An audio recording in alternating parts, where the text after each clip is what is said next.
Hello, in front of me I've got Ford B-Max. In this video I'll show you how to use passive entry. In the beginning, take a look at the driver's or passenger's doors and let's lock the car.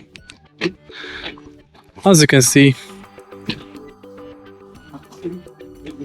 the car should be locked, but I think I didn't lock one doors. Yes. Now let's lock the car. And as you can see, we can't open the doors. But here on the handle, we've got this button. While you've got your key nearby, press this button to unlock the car. Press it again to lock the car. And that's basically it. Make sure that this function is enabled in the car's system. If you find this video helpful, please leave a like, comment and subscribe.